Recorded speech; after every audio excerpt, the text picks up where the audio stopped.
Welcome to the Smart6 program. This is a program that we created to take place of our old TBA product, which was called Smart Solution, which does no longer exist. Smart6 actually is a bond program, but it's the taxable bond, meaning that there are no IRS regulations. There's no first-time home buyer rule. There's no purchase price limit. There's no set income limits by HUD. Now we have set our own income guideline for the program, but let's start off with the very first part of this. This program allows the borrower to receive a $6,000 second mortgage. It's a 0% rate, deferred. It's a 30-year second. The $6,000 will always be repayable, unlike our MRB7 program where it's forgiven after 10 years. This one is a 30-year and it's not forgivable. They do have a note and a deed of trust.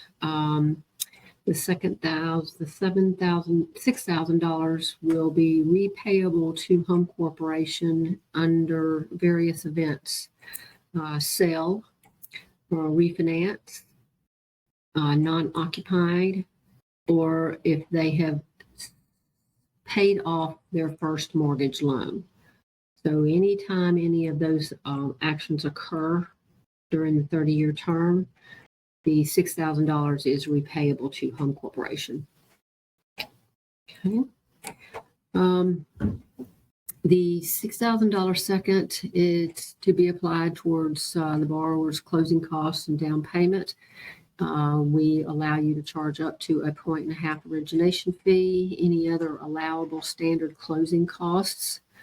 The second mortgage CD can only show 3 potential fees, one being a recording fee, an application fee if you so choose to charge one for the second mortgage, and if they pay for home buyer education counseling. So when we're reviewing the closing package, we're checking that closing disclosure on the second to make sure there are no other fees being charged against that second. Any other fees you have or want to charge need to be charged on that first mortgage CD. Okay. Our servicers set the credit score limits under this program. Those lenders that are selling to Standard Mortgage Corp, they have a minimum of a 640 credit score, and they have a maximum DTI of 50%. Now, if you're selling to Trustmark, they have different limits, so you would want to verify with them what their limits are. Also, Standard Mortgage doesn't allow any manual underwrites. You have to get a good approval through your DU findings. Okay, we do have a household income limit, and that is $110,000. Again, this is a 30-year fixed rate loan. The Mississippi Home Corporation sets the rate for the first mortgage. Again, there's no first-time home buyer rule, and the debt-to-income ratio again is set by your bond servicer. It's 50% for Standard Mortgage Corp. All right. The down payment is, again, to be used towards down payment and closing costs. This is a 30-year fixed rate loan. It has to be either FHA, VA, Rural Development, Fannie Mae, or Freddie Mac. If you so choose to use Fannie Mae's or Freddie Mac's HFA products, Freddie's is the HFA Advantage and Fannie is the HFA Preferred. If your credit qualifying borrower's incomes don't exceed or at or below 80% AMI limit that's set by the FHFA, then they can actually receive a benefit of a lower level mortgage insurance coverage percentage. All right, again, this program is for purchase only. We don't do investment property loans. Pre-purchase home buyer education counseling is required, and that certificate is due to us within 10 calendar days of you reserving the loan. We allow any of the online courses.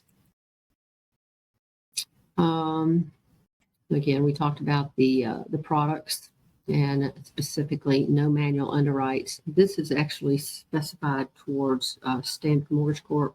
Trustmark may have a different set of guidelines based on circumstances. So if you're selling to Trustmark, you may want to reach out to them. We don't have any set purchase price limits. You just follow what FHA or VA or Rural Development, Fannie Mae or Freddie Mac allow within the allowable income range of $110,000. Non-occupant co-borrowers, non-occupant co-signers aren't allowed on the Freddie Mac HFA Advantage product. We require the most recent federal tax return. We won't start looking for the new tax returns until after April 15th. So we are currently receiving previous year's tax returns.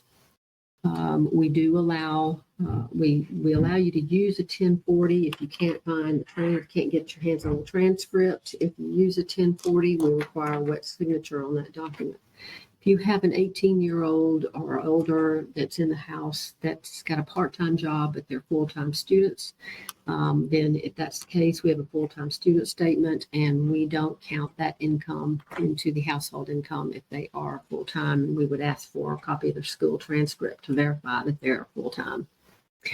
We allow DocuSign, eSign, digital signatures on any of the forms except for our on the 1040, if that's provided to us, our MHC letter of explanation, or if you've got a self-employed household member and we would need a current P&L, we require wet signature on it. We also require wet signature on our second mortgage note and deed of trust as well. You're closing and you're funding the first and the second mortgage at the closing table. Now, our second mortgage note and deed of trust show MHC as the lender, but the second mortgage actually reflects you as priority lender. So you're meeting guidelines, regs for RESPA TRID. Okay. Of course, the property has to be located here in the state of Mississippi. Any allowable properties within those loan types are allowed.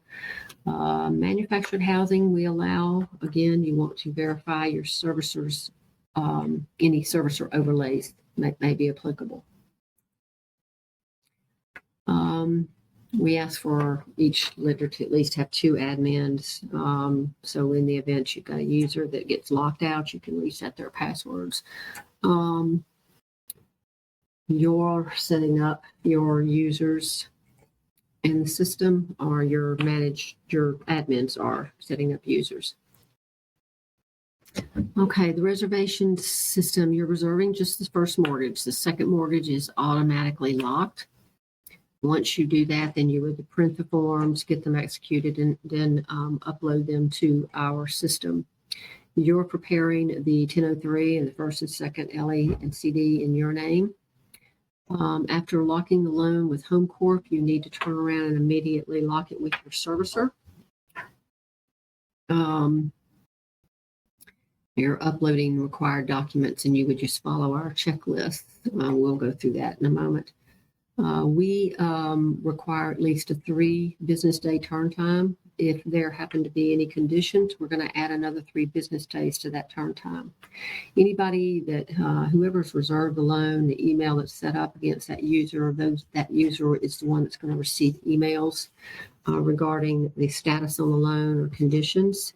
It also depends on how the admin has set up different statuses within the system on our side, based on the user. I'll show you where we'll get the forms, and we'll take a look at those forms.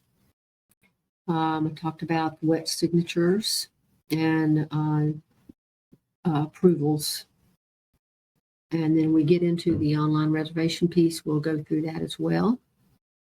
Once the loan goes into a conditional commitment status, that means we've approved the loan and you're ready to close. So your closers would want to make sure they're printing our note and deed of trust off the system to send to the closing table. There's no borrower affidavit or riders that are part of this. Again, it's a taxable bond, so it doesn't fall against those IRS regs like the MRB 7.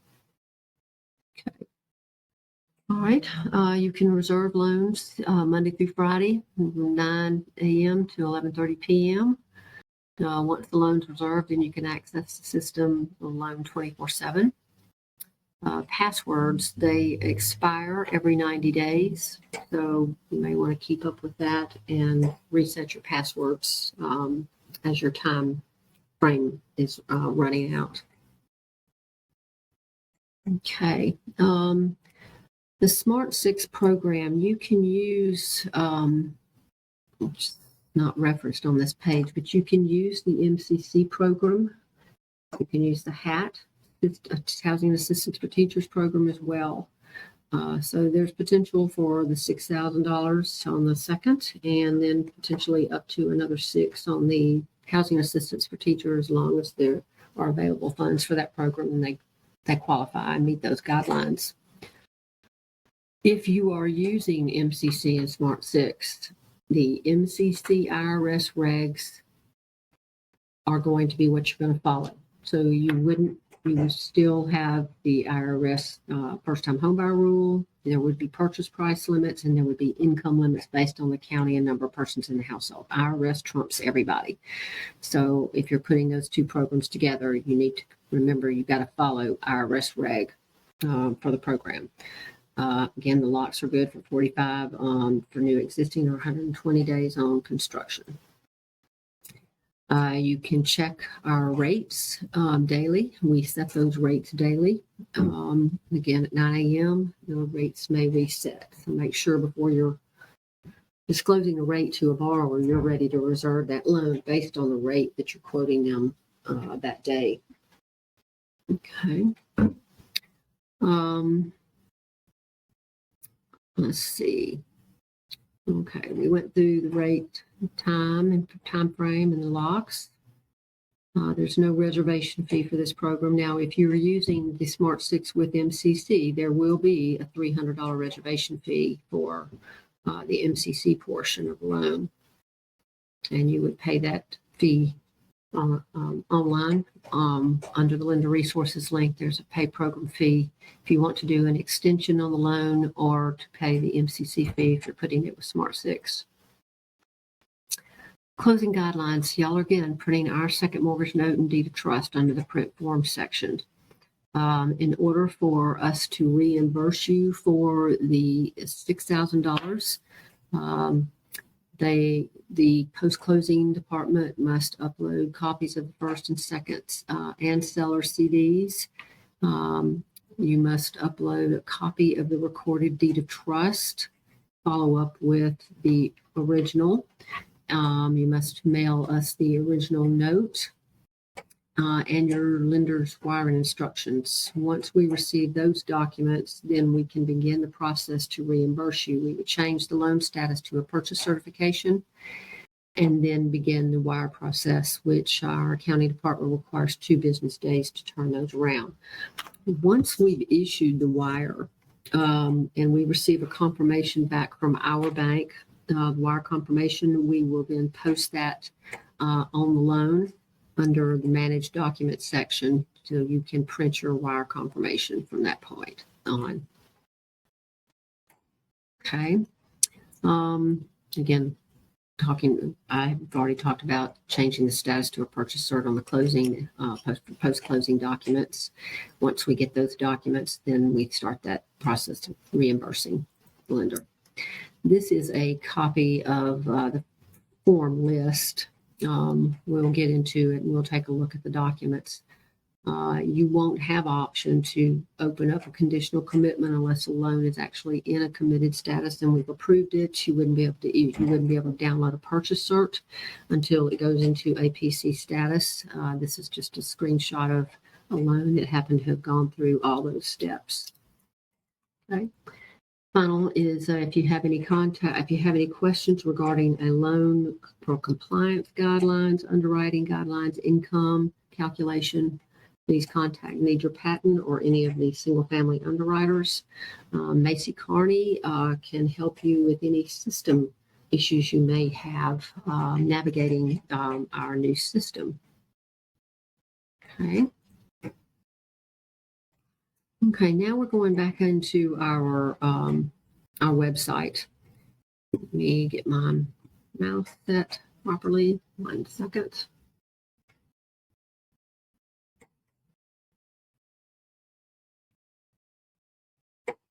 Okay, if you are a new lender or user to the system or to HomeCorp, we highly suggest that you go to our website, mshomecorp.com. Anywhere on any of our links or pages at the bottom, scroll down and sign up for newsletters. If we are changing a program guideline or updating you, sending notices, new income limits, the only way you're going to know about it is to be on our contact list for those updates. So you would scroll down and fill in this information. You'll select lenders and then subscribe. That's, again, the only way you're going to be informed about what's going on with any of the programs. Okay, the rates. To check our daily rates, you just click on this icon anywhere in the system, and you'll see what the current daily rates are for each program. Okay. This is the lender login logo or link. Again, you can find that link anywhere else in the system as well. But we're going to go and we'll show you some information under the Lender Realtors link. You have the lender trainings, which is where you've located this video. We also have PowerPoints for each piece of navigating our new system. From the reservation side to the admin side and to the closers and post-closing side. And then this is where you start and begin your lender trainings. If you are a new lender, we will not activate the programs until we see at least one staff person from each position: processor, originator, underwriter, closer, and post-closer. When you go through the entire session, at the end, you would scroll down and submit in order for us to see that come across on our side that you've actually participated in the lender training. All right, lender resources link. This is where you would pay a program fee if you were doing an extension on a loan, or if you were putting the MCC with the Smart6, where you would pay that $300 reservation fee. All right, under Smart6 lender resources, our procedures manual is found here. It is a PDF searchable document. You can also link into Standard Mortgage Corporation's overlays, and Renaissance is retail only. So for you Renaissance users, you can see what your overlays are as well. If we have sent out a bulletin, then we would notify you again via email, but then we would come back and post that bulletin or notice to our page, depending on what program it was applicable to. Okay. All right. So let's get in. I'm just going to go back out to the main page and go back into the lender login side. Okay, and I'm just going to use MHC's information here.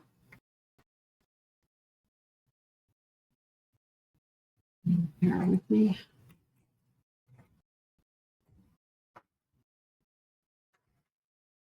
Okay. You can look loans up that are already in the system. You can search by our loan number, your loan number, the borrower's name. To reserve a new loan, you would go to new loan reservation and you'd begin inserting the information for the home and the borrower. Just go out here.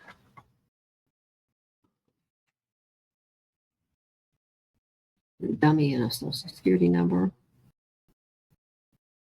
Okay, so we start by entering your information. So we need you to put your loan number in the system. You want to try to search by that. Purchase price, I'm just going to throw some figures out here. We don't have to put the appraised value. It's not required at this point. The property address that you're going to be entering. Try to use caps so everything's consistent through the system.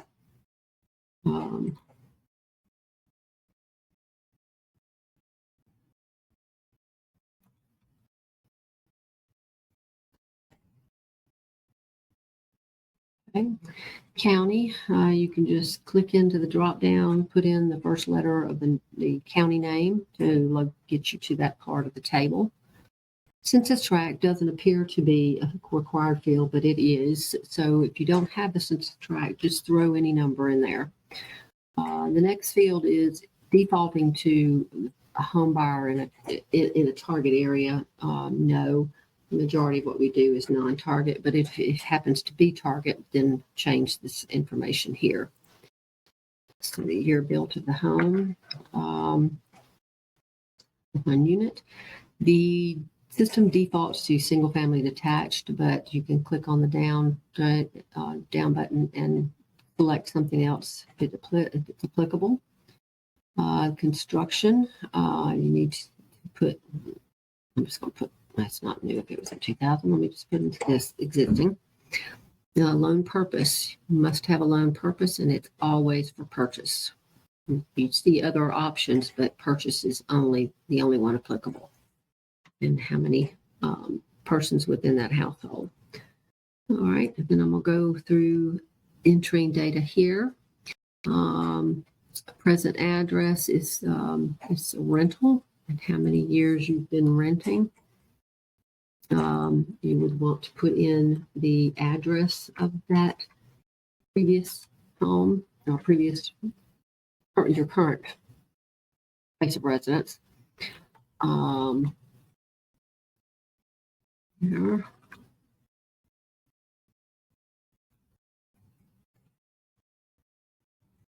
Okay. Must provide a phone number. Hit the unlock. Sorry about that.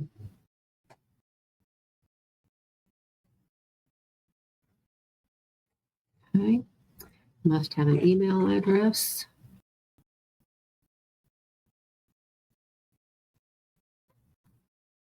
You don't put the email address in there when you try to, if you forget your password, the system can generate you a temp password, or the admin wants to, then there's no email address to send to. I'm sorry, this is not applicable to that. This is borrower information. I apologize. Forgive me. Okay, credit score. Just going to throw a credit score in there. U.S. citizen, marital status, date of birth. Okay. Gender, race, and in this particular scenario, if it's white, then it's non-Hispanic. Next thing you want to do is scroll over and insert the income. It's going to put the borrower's name out there for you. You choose type of income. I'm just going to choose base. Just going to put monthly income in here and then hit your check mark. Okay. And scroll back up and hit continue. If you've missed any fields, the system will tell you what's been missed. Okay. Didn't miss anything that time. All right. Now we're going to select the product. All right. So this is a Smart6. Then you want to tell us, is it government or conventional? And it will lock the rate based on what you're reserving. And then you choose that product. Okay. It is locking this as a first lien. It's locked the rate. You put in your base loan amount. You don't need to put the funding fee in. As you tab through, it will plop the loan amount in there. It's automatically a 30-year loan.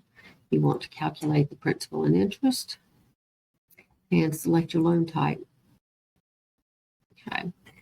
So again, you're reserving the first mortgage. The second automatically locks into the reservation. Okay. You have the option to select MCC. You actually have the option to select hat, and it may give you another selection screen. There's hat. Okay, so you can select here, put in the information prevalent to that, and then hat if you were going to do all of those layers together, and then hit continue. All right, so here is we've locked. It's a 45-day lock because it was a new existing. What term?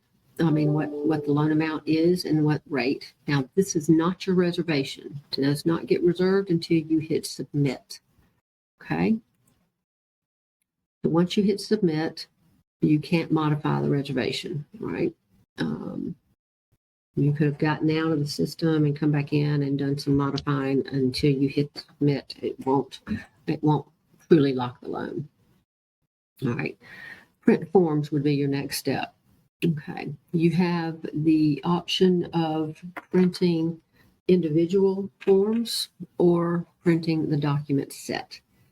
I would suggest doing the document set because it pulls all the forms up for you, and then you just print which ones you actually need. All right, so if you go into the document set, it creates a PDF block of all the forms. Now, if there are blanks, I don't know why your lender loan number doesn't come into this form, but merge field didn't get picked up. Fill it in. These are PDF fillable documents. You would enter the information. Again, a lot of information is not being dumped, so you want to make sure you're completing this form.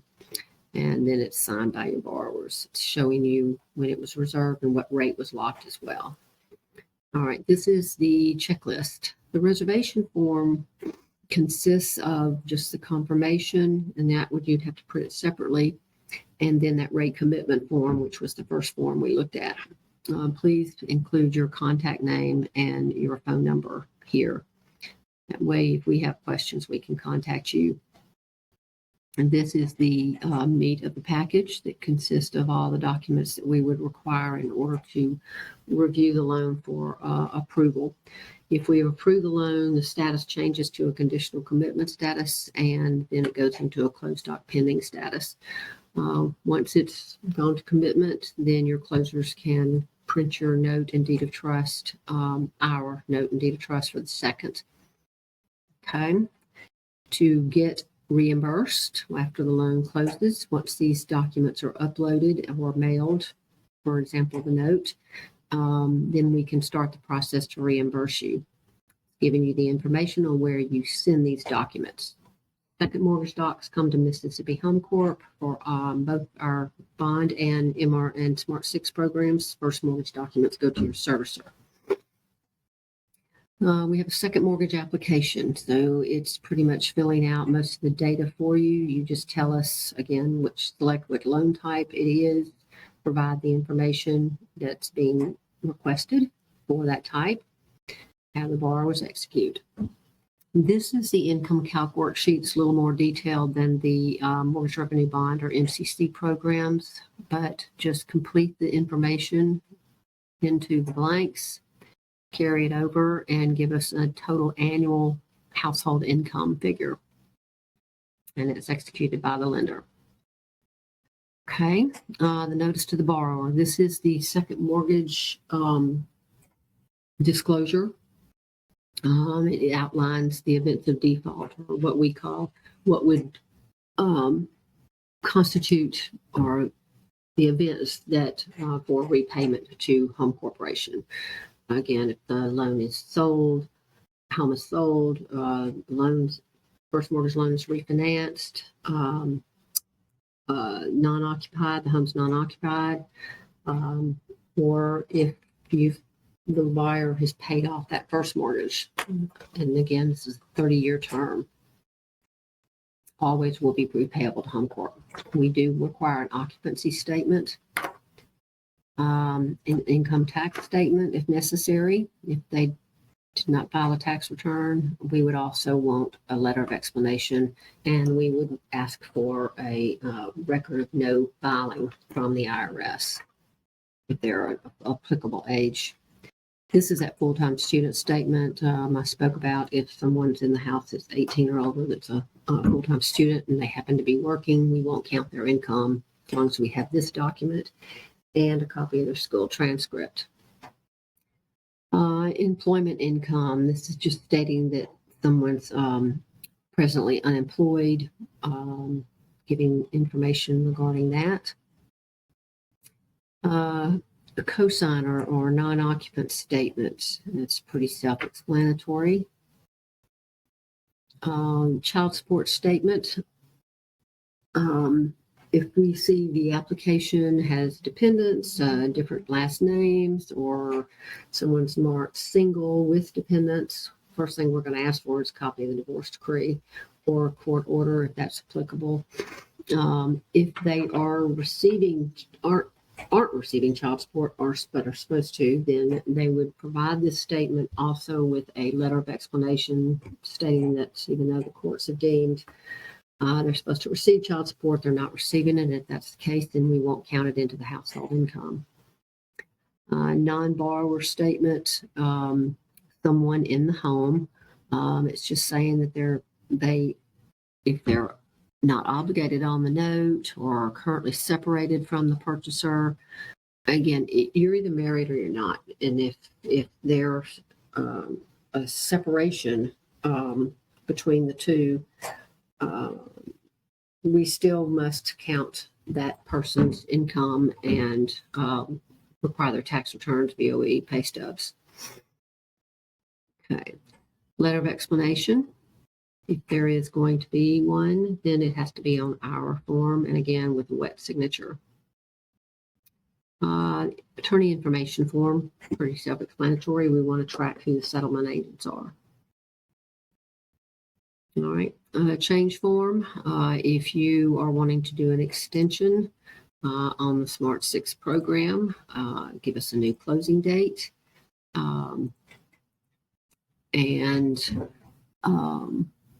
Missing a box on this thing, but okay, increase or decrease in loan amounts. The only time you can change a rate is if you're changing from conventional government or government to conventional. You can actually keep a reservation and change it to another property, providing us this information and documentation supporting that other property. You can transfer a reservation to another lender. If all else fails, if the loan is not going to work, you would cancel. You'd mark this, give us a reason, upload it, and then there's an option on the menu on the portal to cancel the reservation, so that throws the funds back into our allocation fund. This is a sample of our second mortgage note. County property, the date of the note. Executed by the borrowers. We need your NMLS information. The second mortgage deed of trust, pretty self-explanatory again, fill in the blank. Borrower's name and property address. Borrower name again, county that the property is located in, the note date, and then the maturity is 30 years from the date of the note. Priority lender is you and your loan amount. And it is executed by the borrowers. And notary acknowledgement with your NMLS information and your legal description. Okay, so those are all the forms. If there is a condition on one form, then of course you don't want to have to reprint the whole doc set. You can print individual forms. Now, as far as uploading documents to HomeCorp, you would go to the Manage Documents section. Here, you would either upload individual docs. By uploading, you would go to find the loan doc on your system that you've saved separately, or if you're going to send us a whole a lot of documents, the best thing to do would be to hit the select all and download those index sheets. And then you would put the index sheet on top of the form that it corresponds with and continue making a stack, and then scanning it into your system, saving it, and then coming back here and selecting where you've saved it, and then it'll give you the option to download or upload the documents to us, download them to us, however the terminology is. Once you've actually uploaded documents to HomeCorp, then you would actually see an option out here that says latest. So you can actually open up what you've sent to us and take a look at what you've sent. If the loan has gone into a purchase search status and we have started the wire and we sent the wire, a day or two later, we get a wire confirmation back from our bank. And when we get that, then we upload it to the loan, and you would have an option to print your wire confirmation from this site. Okay. Okay, well, that's pretty much it. It's a pretty simple program. And again, if you have any questions, please feel free to reach out to any of the single family underwriters. If you're a closer, post-closing side, you can contact our loan clerks. And we do appreciate you participating in our programs with Mississippi Home Corporation. Thank you very much.